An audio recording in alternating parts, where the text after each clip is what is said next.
मथुरा पहुंचे केरल के राज्यपाल आरिफ मोहम्मद खान, जहां केरल के राज्यपाल आरिफ मोहम्मद खान ने राष्ट्रीय समाचार पत्र एवं समाचार एजेंसी कर्मचारी संगठन द्वारा आयोजित राष्ट्रीय कार्यशाला में मुख्य अतिथि के रूप में भाग लिया। यूपी में दुकानों के नाम लिखे जाने के सवाल पर उन्होंने कहा कि राजनीतिक विवाद के सवाल पर मेरा बोलना उचित नहीं है। साथ ही कोलकाता में राज्यपाल को लेकर दिए जा रहे बयान को लेकर उन्होंने कहा कि भैया, बोलने वाले तो भगवान को भी नहीं छोड़ते, इसमें राज्यपाल क्या चीज है। नमस्कार दोस्तों, आप देख रहे हैं उज्जवल टाइम्स न्यूज और मैं हूं मोहन भौमिक आपके साथ।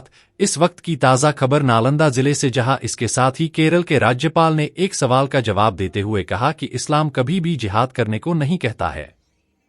उन्होंने यह भी कहा कि कुरान या इस्लाम में कहा गया है कि जब तक कोई आप पर अत्याचार न करे या आप पर हमला न करे या आपको आपके घर से बाहर न निकाले, तभी आप किसी पर हमला कर जिहाद कर सकते हैं। लेकिन कुछ लोग इसका इस्तेमाल सिर्फ अपने स्वार्थ के लिए करते हैं।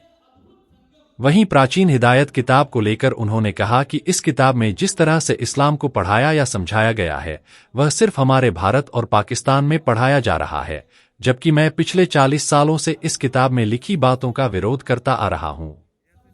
मीडिया से बात करते हुए उन्होंने कहा कि आज मीडिया के सामने बड़ी चुनौती है, क्योंकि अगर पक्ष में खबर छपती है तो विपक्ष सवाल उठाता है, और अगर विपक्ष में खबर छपती है तो सत्ता पक्ष सवाल उठाता है। लेकिन ऐसा आज से नहीं बल्कि शुरू से होता आ रहा है। लेकिन आज भी जब मीडिया के खिलाफ विरोध के स्वर सुनाई देते हैं, लेकिन लोकतंत्र, समाज, मीडिया के बिना कल्पना नहीं की जा सकती।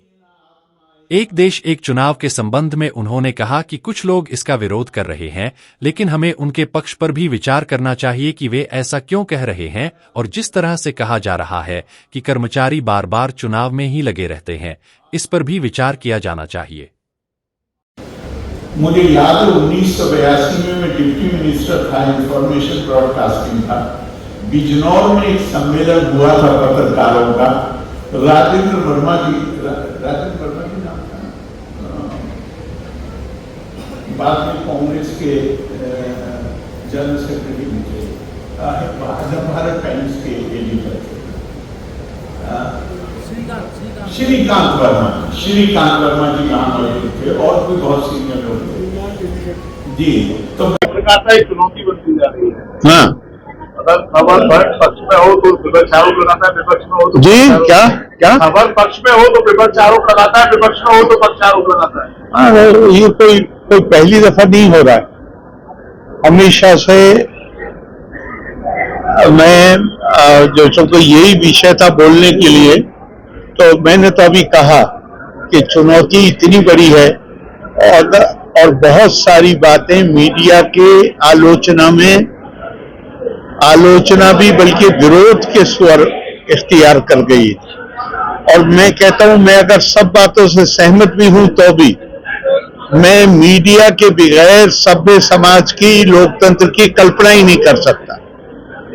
इसलिए मैंने कहा आपसे कि क्या करना चाहिए, नहीं करना चाहिए, यह आपके अपने विवेक पर है।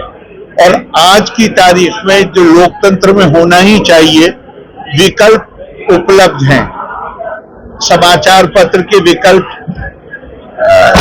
चैनल्स हैं, चैनल्स का विकल्प सोशल मीडिया हो गया है।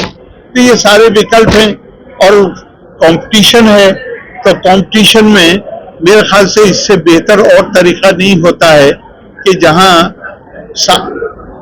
डिसिप्लिन भी आ सके और सामंजस्य भी आ सके। एक इलेक्शन की बात हुई है,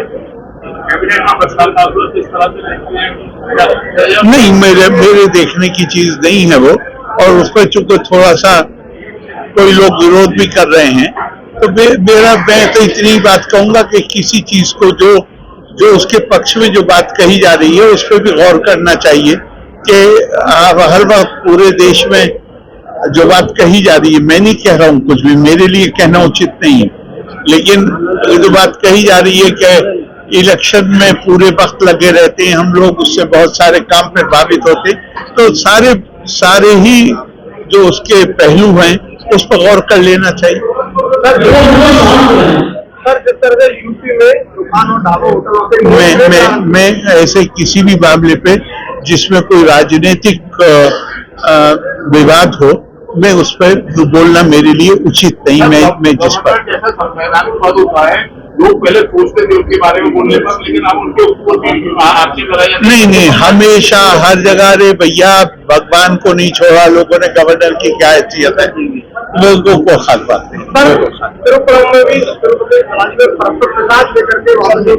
कहाँ कहाँ प्रसाद को लेकर के सवाल उठे हैं कि वहाँ पर भी है। असल में जल्दबाजी नहीं करनी चाहिए। जब केंद्रीय सरकार ने भी कह दिया, राज्य सरकार ने भी कह दिया कि पूरी चीज का इन्वेस्टिगेशन होगा, तो अपने निष्कर्ष पे क्यों पहुंच रहे हैं? थोड़ा देर इंतजार नहीं कर सकते क्या?